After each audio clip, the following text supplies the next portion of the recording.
ساری مخلوق اللہ تعالیٰ کی تسبیح بیان کر رہی ہے. ہر مخلوق کو اپنی نماز اور تسبیح کا طریقہ معلوم ہے. کس قدر دلچسپ اور خوبصورت بات ہے کہ پرندہ ہو یا چیونٹی ہو یا کوئی بڑے سے بڑا جانور ہو یا ستارہ اور سیارہ ہو، ہر ایک کو تسبیح بھی معلوم ہے، یعنی اللہ کا ذکر کیسے کرنا ہے، اور یہ بھی معلوم ہے کہ اس کا کام کیا ہے، وہ کیوں پیدا کیا گیا ہے. تو اس میں حیرت کی بات یہ ہے کہ اگر ساری مخلوق یہ جانتی ہے تو پھر انسان کا انجان بننا اس کے لیے کس قدر خطرناک ہے.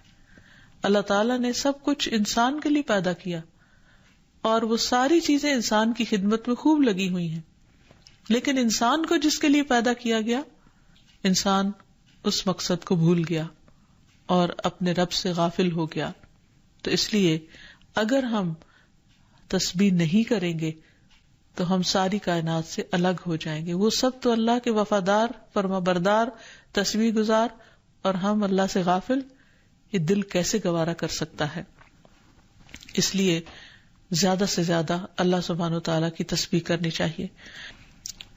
جیسے اللہ تعالیٰ قرآن مجید میں حکم بھی دیتے ہیں، یا ایھا الذین آمنوا اذکروا اللہ ذکرا کثیرا وسبحوہ بکرۃ واصیلا. اے ایمان والو، اللہ کو بکثرت یاد کیا کرو اور صبح و شام اس کی تسبیح بیان کیا کرو. یعنی انسان کو خاص طور پر صبح اور شام کے اوقات میں تسبیح کرنی چاہیے، جس کی تفصیل احادیث میں ہمیں ملتی ہے.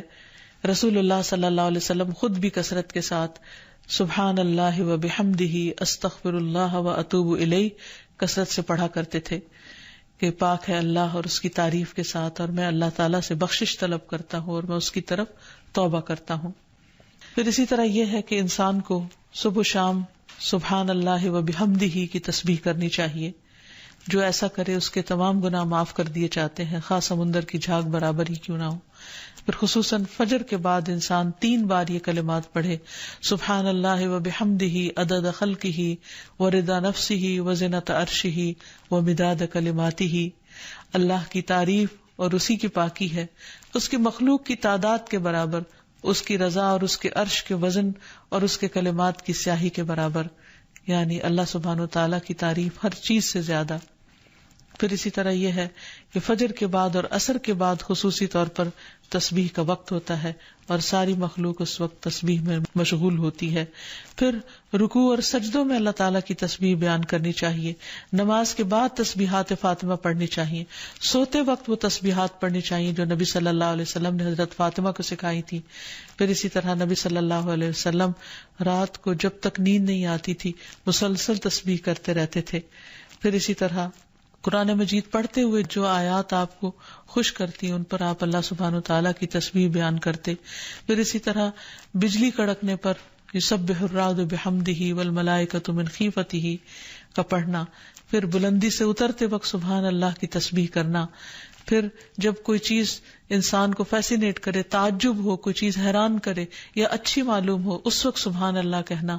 یہ تمام چیزیں سنت سے ثابت ہیں. تسبیح کے لیے جو الفاظ استعمال ہوتے ہیں اس میں سبحان اللہ و بحمدہ، سبحان ربی الاعلی، سبحان ربی العظیم، یہ تمام کلمات جو ہیں یہ تسبیح کے ہیں.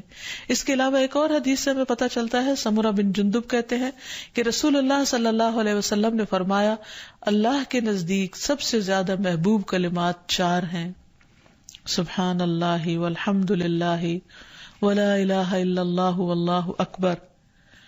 اور تمہیں اس میں سے کسی بھی کلمے سے شروع کرنا نقصان نہ دے گا. یعنی پہلے الحمدللہ بھی کہہ سکتے ہیں یا سبحان اللہ پہلے کہہ سکتے ہیں، لیکن یہ اللہ تعالیٰ کے نہایت پسندیدہ ترین کلمات ہیں.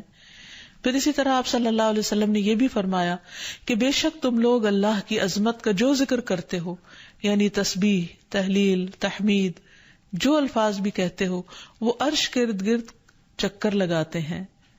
ان کی ایسی بنبناہٹ ہوتی ہے جیسے شہد کی مکھیوں کی بنبناہٹ. وہ اپنے کہنے والے کا ذکر اللہ کے ہاں کرتے ہیں. کیا تم نہیں چاہتے کہ اللہ کے ہاں تمہارا ذکر ہوتا رہے؟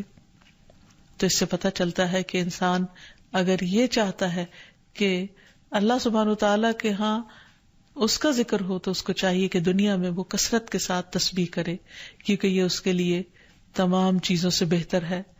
تسبیحات کا پڑھنا تمام چیزوں سے بہتر ہے. ابو ہریرہ کی روایت میں آتا ہے کہ رسول اللہ صلی اللہ علیہ وسلم نے فرمایا، سبحان اللہ والحمد للہ ولا الہ الا اللہ واللہ اکبر، کہ اللہ پاک ہے اور سب تعریفیں اسی کے لیے ہیں، اللہ کے سوا کوئی معبود نہیں اور اللہ سب سے بڑا ہے. یہ کہنا میرے نزدیک ہر اس چیز سے محبوب ہے جس پر سورج طلوع ہو. یعنی بڑے بڑے سونے چاندی کے ڈھیر سے بھی زیادہ پسندیدہ تھا نبی صلی اللہ علیہ وسلم کے نزدیک ان کلمات کا ذکر کرنا، ورد کرتے رہنا.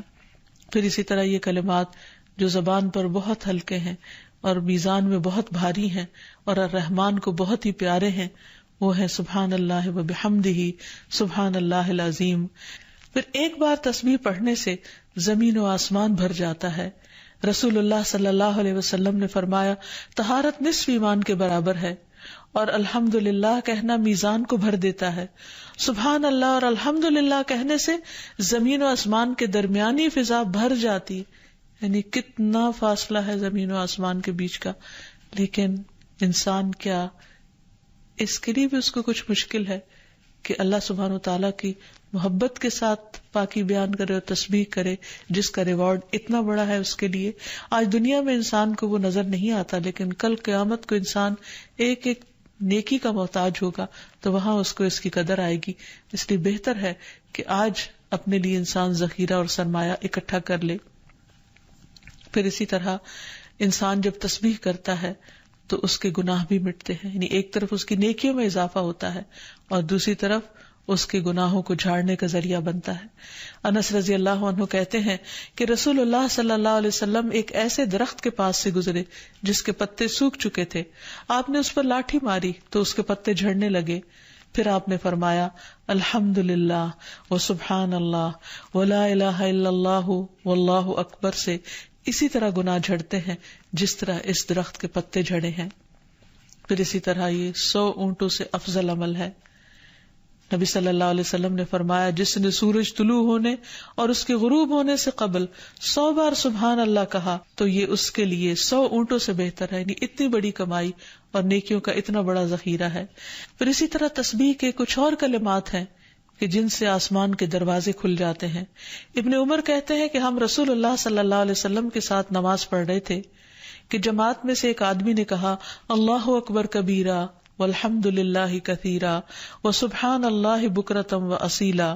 تو رسول اللہ صلی اللہ علیہ وسلم نے فرمایا، اس طرح کے کلمات کہنے والا کون ہے؟ جماعت میں سے ایک آدمی نے عرض کیا، اے اللہ کے رسول، میں ہوں. آپ نے فرمایا کہ مجھے تعجب ہوا کہ اس کے لیے آسمان کے دروازے کھولے گئے. ابن عمر فرماتے ہیں کہ میں نے ان کلمات کو پھر کبھی نہیں چھوڑا جب سے اس کے بارے میں میں نے رسول اللہ صلی اللہ علیہ وسلم کو یہ فرماتے ہوئے سنا، کیا کہ اس شخص کے لیے آسمان کے دروازے کھول دیے گئے، یعنی ان کلمات کے پڑھنے کی وجہ سے. پھر تسبیحات کا پڑھنا جنت میں درخت لگانے کا سبب بنتا ہے. پھر اسی طرح انسان کے تمام جوڑوں کا صدقہ ہر روز اس پر واجب ہو جاتا ہے اور یہ تسبیحات اس کے لیے ہر جوڑ سے صدقے کا باعث بنتی ہیں. پھر یہ ہے کہ تسبیحات عمر میں اضافے کا ذریعہ بھی بنتی ہیں.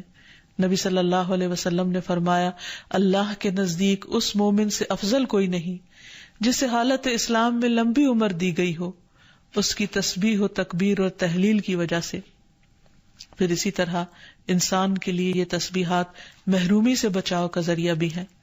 رسول اللہ صلی اللہ علیہ وسلم نے فرمایا، کچھ دعائیں ایسی ہیں جن کو 100 مرتبہ پڑھنے والا کبھی محروم نہیں ہوتا.